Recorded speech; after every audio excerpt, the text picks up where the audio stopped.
Good evening. Good evening. A little bit better than that. Good evening. Good evening. One more time. Good evening. Good evening. Thank you. Before I get started, again, can we give a round of applause for the Black intelligence that we just had before us? And even though the theme of this year's Black History Month emphasizes the vote, I want to take a little bit of a different direction. And when Ms. Carswell gave me this task to encapsulate Black history within 5 minutes, obviously it's an impossible task. It's an impossible task. If I was before you every single day for the next 365 days going into next year, I couldn't do that as well. Carter G. Woodson. How many people know who Carter G. Woodson is? We talked about this when we first kicked off. A man back there with a hand up. He's the founder of Black History Month. He's the founder of Black History Month.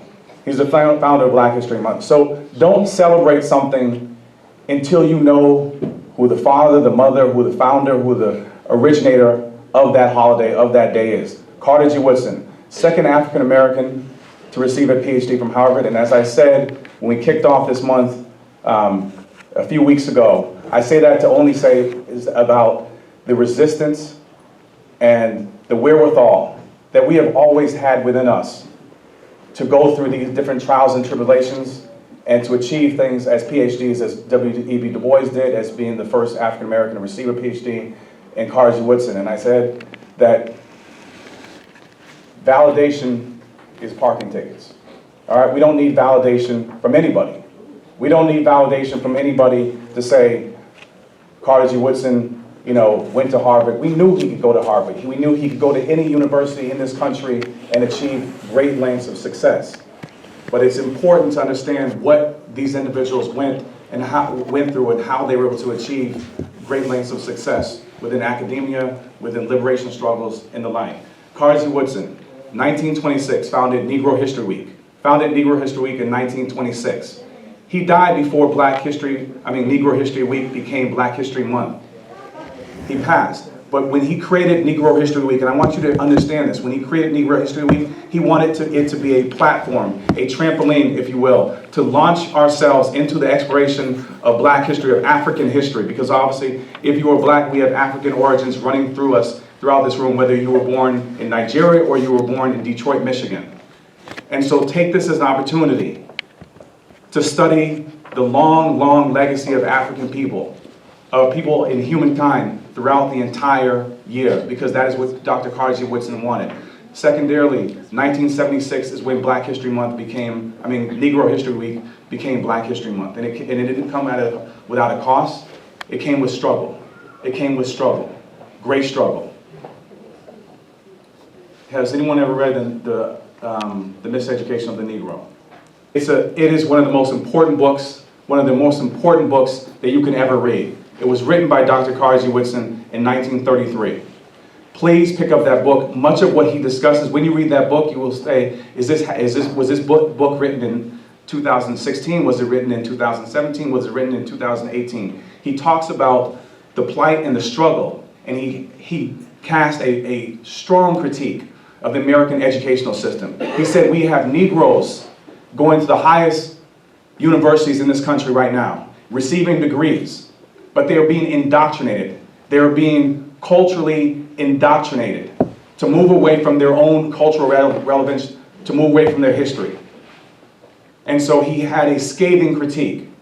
And he said, when I walk on Howard, I walk amongst men that are decorated, academically decorated just like I am, but their only goal is to serve the white man and his agenda.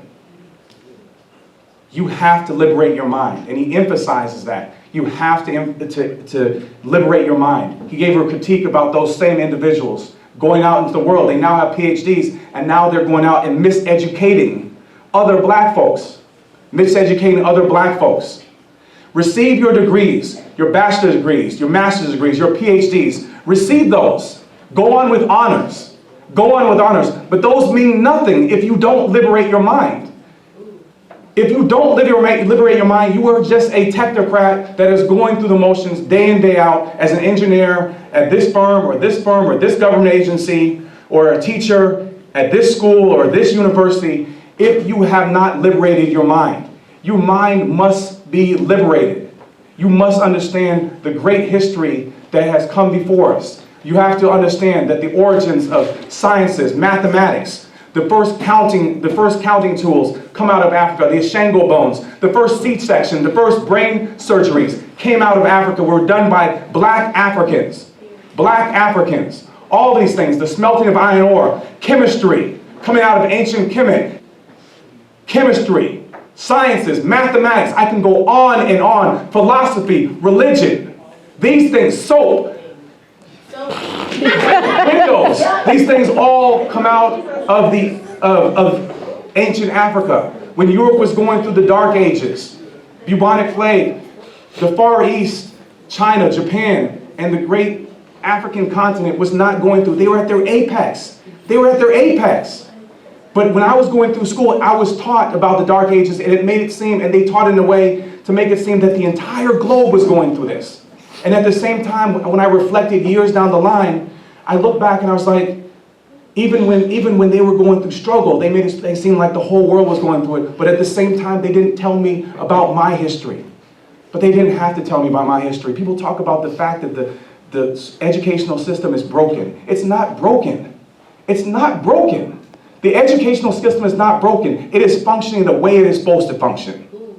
It is functioning the way it's supposed to function. And it is supposed to indoctrinate. It is supposed to eviscerate you of any cultural identity so that you can go on and be a technocrat and you can serve the interests of people that couldn't give a darn about your community. So as I close, and when I say that, why is it proof in point? Proof in the point. Proof in the pudding right here. You pull out your wallet, you pull out your purse, and you pull out a dollar bill, and you're looking at somebody who would have enslaved you. But yet we call folks like George Washington and Thomas Jefferson founding fathers. We refer to Benjamin Franklin as founding fathers. These were all enslavers. Of the first 12 presidents, of the first 12 presidents, 10 of them were enslavers of African people.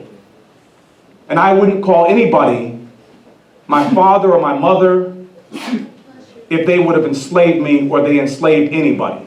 So I want you to think twice about who you refer to your founding father. I want you to think twice about who you refer to as great or champions of this. Francis Scott Key Hall over here, an enslaver himself. That's why you don't sing the third verse of the national anthem, because he was talking about going after all those enslaved Africans that absconded, and he hated the fact that they absconded and they were fighting with the British with the hopes, because the British had abolished slavery, the Somerset decision, and so he wrote, and when you stand up, they never have you sing the third verse of the national anthem. And the reason is because of what it says. Pull up the full verse. I'm going after the slave and the underling. He was saying, I'm coming for you. How dare you? How dare you abscond and try to fight for your freedom? How dare you do that in any shape, form, or fashion? But if we don't educate ourselves, if we don't liberate our minds, we will walk around, and how silly does it look? Somebody whose ancestors died, picking cotton, picking indigo, died, were beaten to death, were hung, were lynched. How silly does it look that we walk around and refer to some of those people that carried out those same those crimes against humanity as founding fathers, as great individuals. Oh, Columbus Day, I'm just going to celebrate this day blindly, knowing that he was one of the greatest champions of the enslavement of African people after he killed off 95% of much of the Caribbean, of much of Central America. That's who we're talking about. Liberate yourself. Liberate your minds. As Steve Biko once said, and I just want to let you know, the great South African, the great Azanian. And that's another thing. Understand this, that all those borders within the continent, that we all have roots. So whether you were born in Detroit or San Francisco or Southeast DC, you have African roots running through you. And it's because of our miseducation that we do not see ourselves as Africans. It's because of our miseducation that we don't refer to ourselves as Africans, because that is where our roots came from. our ancestors, those of you who were born here, your ancestors were stolen and kidnapped and brought over here. And the only reason that you were born here is because they were stolen and brought over here. So as Steve Biko said, and my point with that is the original name for South Africa is Tanzania, Nigeria, and all these different borders that we have. As I close, the only border, the reason why we have all those borders happened in 1884 and ended in 1885, called the Berlin Conference, when Europeans came up and they carved up Africa like it was a pie, like it was a cake. So as Steve Biko, and I want to leave you with this, as Steve Biko said, he said the most potent weapon in the hands of the oppressor is the mind of the oppressed. I want you to think about it. I'm going to say it one more time before I step off this stage. The most potent weapon in the hands of the oppressor is the mind of the oppressed. Once somebody encapsulates and enslaves your mind, it is more powerful than them putting your body in shackles. Because once they do that, you can be powerful, you can have all these tools, and they will have you use those tools against you and your community and against humanity. Do not allow that to happen. Liberate your minds. Create the most revolutionary act that you can do moving forward. One of the most revolutionary acts that you can do. And as our ancestors look upon us right now from the heavens, one of the most revolutionary acts that you can do. It's not vote. That's important, but it's not vote. But it is to liberate your minds. Because some of them, they perished. They perished because they were forbidden to read. They were forbidden to write. And it wasn't because they were reading the Itsy Bitsy Spider. It was because they were afraid that once you liberate your minds, once you're able to read, then you can learn about your history. You can learn about what's going on, and then you can spread it to other folks. They were deathly afraid of us learning how to read, learning about our liberation struggles, learning about our history. Because once you learn about your history, now you start to walk from here to a little bit upright. And ain't nobody tell you this is your proper place in the world. This is your proper place, because that's what they were told. You toil, this is your place, black man, black woman, this is your place. And when you die, then you will live in paradise. But right here, you will toil. And your job is to serve the white man and white woman. Your job is to serve the white community. And you will be rewarded by the white God. This is what they were told. I'm not making this up. So if it breaks to somebody, it is real history. So liberate yourselves. Liberate yourselves. Do it for them. Do it for them. Because they said, I died trying to read and write. I died trying to spread information to my son, to my daughter, to my cousin, to this person on the plantation, to this person on the plantation. I died singing Negro spirituals that the whole purpose was to lift us up and spread information here and there. I died. So they're saying right now, every one of y'all in the Numburu Cultural Center, every one of y'all in the Numburu Cultural Center, create that revolutionary act and liberate your minds and carry on our legacy. Thank you.